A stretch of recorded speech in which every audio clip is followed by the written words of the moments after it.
Walang sunod na speaker.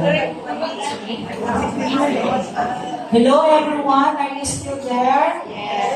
Okay, very good. Madali lang naman ito. Our next topic is about formative assessment, feedback, and reflection.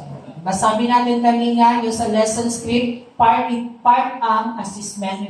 Then we talk also about reflection doon sa pinaka-last na part ng ating lesson script. So, ano kailangan dyan natin ng mga formas assessment o reflection o feedbacking o gita? Ano kaya ano? Sige. So, we'll be talking about this topic. I know that this is very familiar to you already. Specifically, ito yung mga objectives natin. Provide reasons why we need to assess performance of the learners. So kung wala kang kabalo sa rason, anong nag-assess ka, nahinang ko, dili ka maestra. No. Next, determine common assessment issues. So alamin natin, pwede tayo mag-sharing mamaya, kung sa mga sa lalo-lalo sa mga teachers, kung nag-assess ka ng performance ng mga bata mo, kung sa usually ng mga issues doon, na imong na-experience. Sige daw, i-share daw natin na niya. Then give emphasis on how formative assessment support catch-up Fridays, NMP, NRP, lesson script, and determine the role of feedback and reflection in utilizing lesson script. And okay, mga nanda kong pangutana. Why do we assess? Okay. Okay, ano? Ano kaya daw tamang assess? Now remember, assessment is an integral part of every part of the lesson. No? Meaning, party siya sa lahat ng parte ng lesson. Pwedeng mag-assess ka before the lesson, mag-assess ka during the lesson, then mag-assess ka after the lesson. So, integral parts ka. So, why do we assess? Sige. Sige, sir. Ay, si Ma'am Gina Lynn. Ay, di sa ligoyin sa inyo, ma'am. Pero, sige, ma'am. Bilang school head, bakit tayo nag-assess ng performance ng mga bata? Good morning, everyone. We all know that each learner is a unique one. So, they learn in different ways, and that is thus assessment is very important because we want to know how far have they learned in the lessons or the total performance of a child or a learner. Very good. Exactly. Palapakan ng sumunod bilang isang guro sa mga teachers, bakit ka nag-assess ng performance ng inyong mga estudyante? Isang teachers, usually ang teacher nag-assess, sus, karoon, waka kabalo, anong nag-assess ka? Anong naman kay test kina? Anong mangutana ka? Anong naman kay mga 5 questions na ipangutana sa mga bata? So, kung sa rason, anong nag-assess ka? Kinsa man, teacher, ikaw, kinsa man nila, ikaw, naka-white, isimaman ko. Sige na limang. Bago mag-unigikan nyo sa maestra, no? Kay, usually, kayo naman talaga nag-assess ng performance ng mga bata. Good morning, everyone. Tagal ako pong shoes. Okay. As a teacher, for me, sir, I assess to measure the learning or the prior knowledge of the learner. Asa ko magsugod kung asa ko mag-stop. As you all know, di man yung mag-stop ang learning, no? So, asa ko magsugod? Upon assessing sa learning, sa learner sa learning sa bata, makaingon ko, akin nga bata, dili siya na level. So, in that way, in assessing him or her, dito ko makaingon na dili siya na level. So that, ang assessment na mahatag na ko sa iya is appropriate sa iya halaga. Thank you, sir. So, una-una pa lang, no, mag-assess na siya para mabalaan niya kung asa siya mga taki. No? Very good. Nakipigilin mo mga diagnostic test. Wala pa kang lesson nila, mag-pre-test sa ka. Pero mabalaan mo, ito yung type of assessment na ginamit mo. So, why do we assess? So, ito yung mga purpose nga nung mag-assess na, una, evaluate learning. O, paano na ako nakaroon mabalaan kung na-achieve ba ang learning objectives? Na-achieve ba ng mga bata yung mga objectives mo araw-araw? No, kung hindi ka, nag-conduct ng assessment. Another is to guide instruction. Okay, you cannot develop a strategies, effective strategies, kung hindi mo malalaman yung strength and weaknesses ng mga bata tulad sa sinabi niya kanina. So you have to assess para guided ka sa instruction kung sa manimuha mga strategies dito ng buhaton. Tama man? No, kaya kung ikaw teacher, yung ka nag-assess, parang blanco, parang wala kay direction. Hindi ka guided sa imuhang buhaton as teacher. Then, provide feedback. Yung ka nag-give also feedback sa mga bata kung walang resulta sa assessment. Alam mo yung nag-improve ang imuhang performance. Parang ka naka-ingon, nag-improve yung performance na wala makay assessment dito.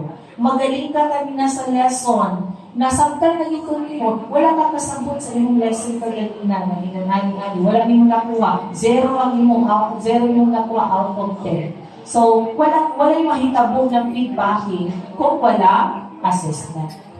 Then, it measures also progress. So, matrack na to ang performance sa atong mga bata from time to time. Sa first grading, ito yung performance niya. Sa second grading, bumaba siya. Tapos, pag third grading, grabe, nag-develop siya. So, may growth and development. Matatrack natin yan through assessment. No, maski pag sa kanilang mga adlaw, matrack na to ang performance ng mga bata if we assess. Next.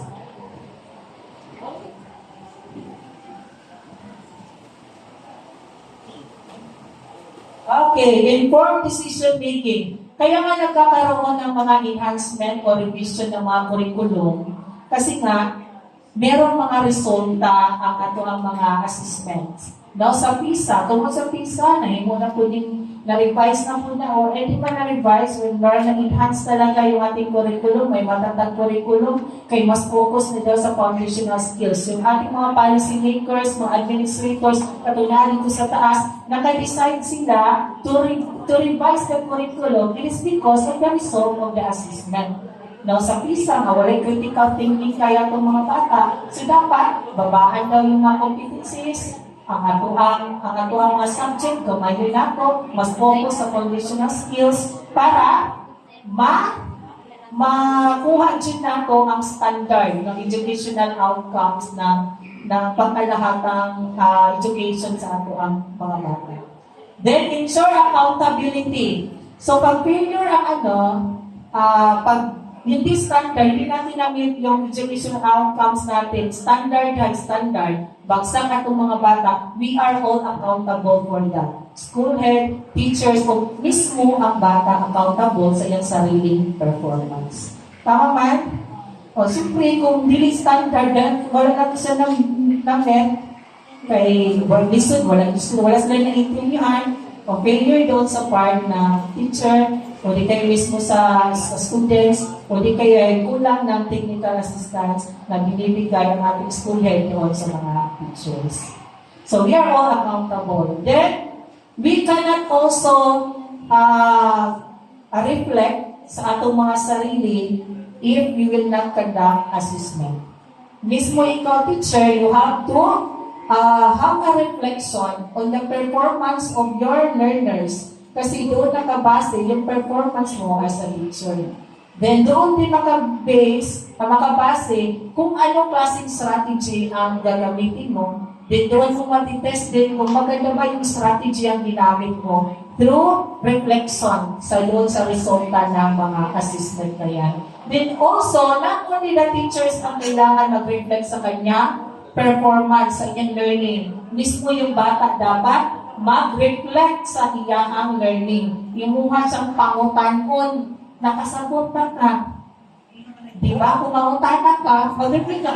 Hindi mo ko pasabot. So, kung saan mong buhaton, hindi ka pasabot. So, kung saan buhaton mo sunod. So, mag-reflect siya sa iyang sariling learning ang mga bata. So, kung pasagdaan lang mo na, wala, please give an opportunity Please give students an opportunity to reflect to their own learning through giving questions. Mangutanan ka, i-guide mo sila para makareflect sila. Tapos, di ba kung mag-self-reflect mo ka, or pangutanan mo ginagin mo ibang kaugalingon. Di ba? Na kayo mga set of question to yourself. Dito sa mga bata, alam ka, pangutanan mo niya kaugalingon, ikaw mismo mangutanan para makareflect siya sa niya. Next. Thank you, Clark. Okay, what are the common assessment issues? Malapit na lang matapos. Usually, ano yung mga issues na assessment? Yung nangyayari. Diba, when you give a test, kung sa inyong mga naghan, kung sa inyong mga factors, anong failure ng assessment? Si Sir Calon. Kung sa sample na assessment, na issue. Less comprehension. Magpa-test ka, pero wala sa rin nasabtan. Kaya di ka pala mo siguro bumasa. So, wala tayo, ma'am. Some mga assessments like, this is really, I do not know the other teachers, no, but I had a few na-met ng mga teachers and these were their issues about the mga, nabot yung mga tulong ng gata sa buwan. Like, for example, state na lang siya feel eerie, no? Yes, standard siya. Muna siya sa ka-standard niya itong mga bata hindi nga mapet ng standard, and that is why mabuper ni ang result. Ang common factor issue doon is kanang kaya na po kanang taas na kayo ang standard nga dili ma-met sa tuang mga bata because nga mubalik na gyapon ta sa mga nganong ang rason is comprehension. So kumbaga dili kayo appropriate ang context dito dili ma-appropriate sa tuang context din sa kumbaga nasa government ground. Kasi yung mga naggagawa din doon is mga nasa mga private na institutions. So yun lang po. Yes. Totoo yan, no? Parang hindi fit yung tool doon sa abilidad ng mga bata. So, isa po niya nga issue. Isa pa yung mga issue ay si Master Teacher from DPIS. Kung sa usually na mga issues doon sa assessment. Kung kanang pag-observe kong klase, isa sa akong binatanaw nga kung naka-align ba ang ilahang test sa ilang objective. Kaya na yung mga instances nga dili aware ng teacher nga ang iyang ihatag nga quiz, wala din nag-align sa objective. Halimbawa lang ka kanyang sa math. Let's say ang objective is ihatag ang part sa addition sentence. Kanang i-identify nga sa ang product, asa ang tapos sa last part na naghatag ng quiz, ihatag ng product, 1 plus 1. Ihatag dito ang answer. Di ba wala nag-align? Na-instances nga na. So, paano nato na-assess in a proper way kung walang nag-align ang imuhang quiz sa imuhang objective? Dapat aware ang Hindi siya valid kasi it does not be sure what is really intended to be sure. Kaya ang imuhang objective ninyo nga, pero imuhang assessment, kung yung mag-identify, pero pagkalas imuhang imuhang is, di ba drawing mo siya o ipa-enumerate mo siya. So, very wrong. So, ganyan sabi ninyo kayo. So, wala na mag-share. I-close na nato ang voting. Ay, galing. Mga principal. Sa malapatan, once si Ma'am Gaudin kaya si Ma'am Gaudin dugay pa mga mananin. After ka alas 2, ang share ni Harold. So, i-share lang ako kung mag-COT ganito. I usually give importance to the assessment. Ang result ba? So, example, training pupils. So, wow, din ako na ilang kabog ang, di ba, pag-press ang teacher. So, 75%, i-result 5. So, 75% is 3. Magsiguro, no? So, wow na ako, pila kong nakakuha sa 3, 4, 5, ana akong ginagawa sa teacher. So, ginag-feedback na ako doon sa lesson ba na niya, na-achieve ba yan niya ang objective sa lesson. So, wow lang na ako, ginagawa ng importance ang assessment part sa Yung after the assessment, kung may result na, ano dapat gawin ng teacher? Mo lang gina-emphasize ko ma'am.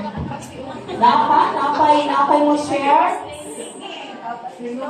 Isa ko lang, especially mga teacher, or mali ba ang construction sa test, di ko nag-bilbog ang bata.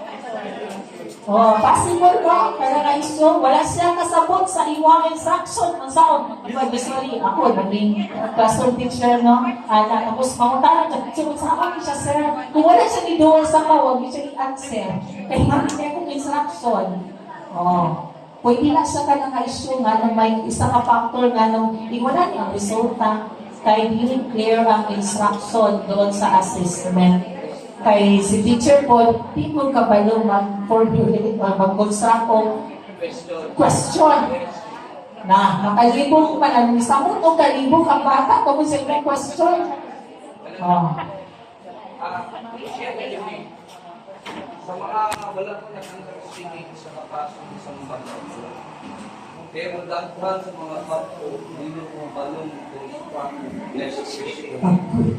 Oo, ano lang lang. Laban. Wala na sila na abot bilang kabok sila tanan na sila TOS. Pero tanawa kung nabay TOS ang ilahang expression mo. That is true, that is reality. Sa kakuha, matuon yung pamisunahan. Daghan wala yung TOS. First reading, isang gawin na.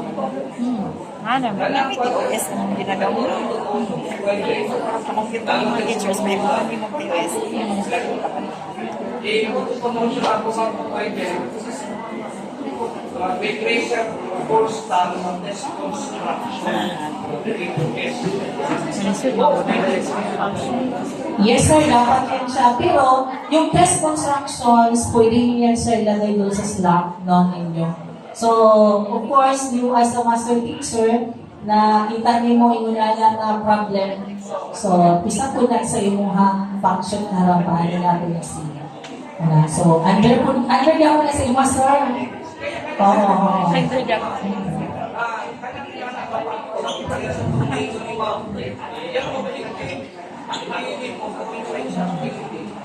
Kasi hindi siya na-refresh ang orientation.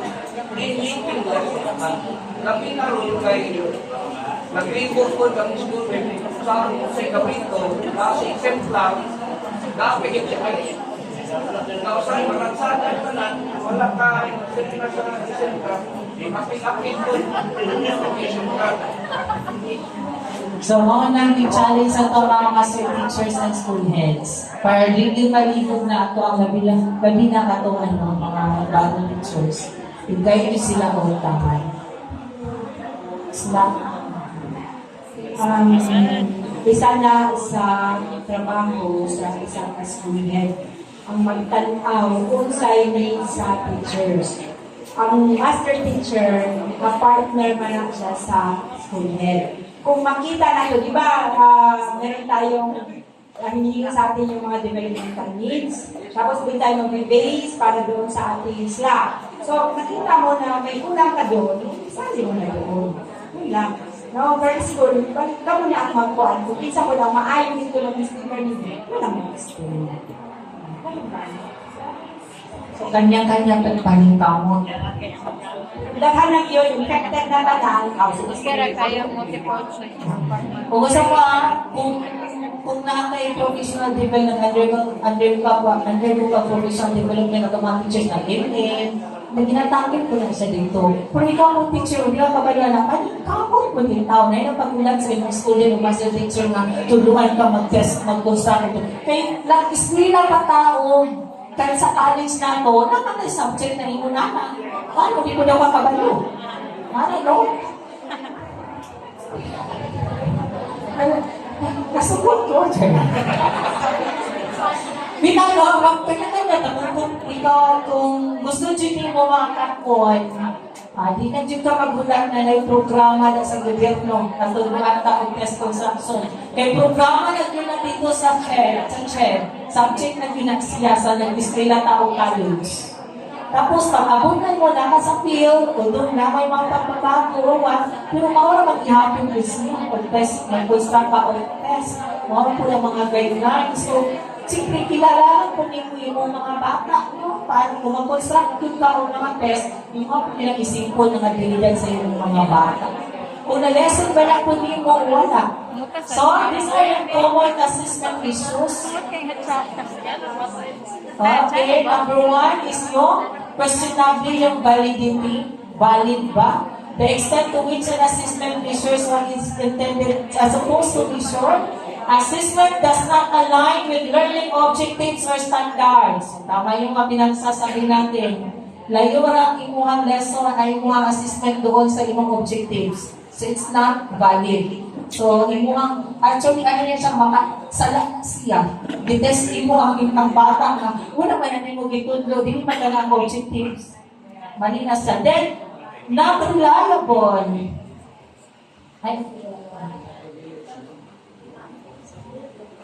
Reliability, the consistency of assessment result. Kaya kung imuhang ipatest ang bata inunani, tapos pagkaugma, the same condition, mo ihapon yung result, reliable, bungka, effective ang imuhang assessment. Pero the same question, so gusto imuhang ipaulit, tapos, imbis ni taas, ni gawin na niya score, pero similar condition lang siya. So, it's not reliable. Pakita sa hinungdan. Or maaaring sa sunod na agad, i-test mo sa Wilson test, tapos sakit yung tiyan, ano ba? Gipanugod siya, o sa gilangat siya. Hindi siya emotionally stable at that time. So, kaya nag-iba ang result sa iyang test. Then, clarity of instructions. Okay, importante kayo na. Kaysa ako ang test, di ba? Ang formative test. Ayaw pag-formative test nila, mga 5 questions na nila, wala po kayo instruction. Binugan ba na sila? Will-in-the blank pa sila? Ang unang part dun sa test is the instruction, di ba? Lagi na sa taas, instruction. Read carefully the then encircle the blank, tapos nandibog siya. Insert fill in the blank, write the answer on the kanang space before the item. Iwan ko kay gibutang na space dito. Ibo ng bata, gibilog-bilugan na lang po niya. So karon, wala ka ng follow of instruction, kaya bilog-bilog ka. Giingon, write your answer on the space provided before the item. Wala kay space. Mao po nang inungdan. Huwag larong instruction. Zero. Kasi mo ba ding malian? Ikaw may mali. Then, cultural and language differences. Of course, iba-iba naman no? May mga cultural backgrounds sa itong mga bata. So, dapat naka-align po dito sa ilang mga languages. Next. Then, authenticity. Dapat authentic, no? The extent to which an assessment reflects real-world tasks or skills. Assessment that are too artificial may not effectively measure practical abilities. Kanang mag-assessment nila ita, kanang nasa connection sa real life mambano. Para burang, after nila na-test ba, burang practical ba yung kanang dili lang burang ka nang nag-answer lang tapos after the test, answer na nila burang wala sila ngayon tuman, gawas nila sa silahan, burang din nila ma-apply sila kagalingon. Maskin silang tama iyang answer dito, pero kung dili ma-connect dito sa iyang real experiences na mga questions, why we don't that be helpful? So, pwede ka bright na to kay unahan nyo, ibukan siya maestra. Timing and frequency. Poorly timed assessments or an excessive number of assessments can impact students' performance and stress levels. Kung sa'yo yun ang okay sa CBO mo. Sige, test na. Taon test, no? Ano, so, bakit yung mag-test pag yun siya na binag-absent to iyang kagika lagutan na bata. Ay, absent ka na rin, mag-test ko ka rin, baka anong nila siya, kanang excessive number of assessments can impact students' performance. So, susunod na naka-test, gamay na lang iyang na kay nakuratan naman siya. Tungkol sa kanya ka na, may bumi yung mundo. Share na ko government experience, no? Dapat na exam, 1 to 100 questions, tapos puro yun siya, easy quiz, puro mga situational and, sige tawag naman, hindi 44 puro questions na mga No, hindi siya identification. Lilipad yung enumeration. Puro questions nga, ano ba, what are, the blah blah blah, tapos enumeration. Grabe, hindi enumeration lang. Isip ka ayo, so, no, sorry. Basta dito, this is one question, given 1 to 100. Nakahanapod ko, kaya ako pa lang na-experience, grabe man yung pambatay. Galing sa ako mga kauban na nag-take exam, na-adjoy na, kayo siya, na nila natiwas sa Siya exam. yung B niya sa Davao, pinagkaklase ang So ako, certificate sa ako, UP. realization ako, Ibili mo ang assignment na mo, 150 items. makahatag din siya on stress sa mga bata. So dapat be careful teachers and giving test item, no? Kung formative test, dapat i-remind lang. Saka natamuhatag kung mga dinaghan ka number test item, ka ng mga summative test, so, or quarterly test. So let us always be careful kasi na-stress out magod ang stress level. So, mahirap. Kasi pag yun ang mahisil na sa bata, sunod na isa, mag-iyang isip permi ang isang iso. Oh, handog na siya musulod. Mo-take siya og test sunod, tapos murag na naman siya kahandog, di pa siya ka-concentrate kasi nag-study next year. Na yung, sir, One weekend, bayad mo na. siguro tamuhan ang test na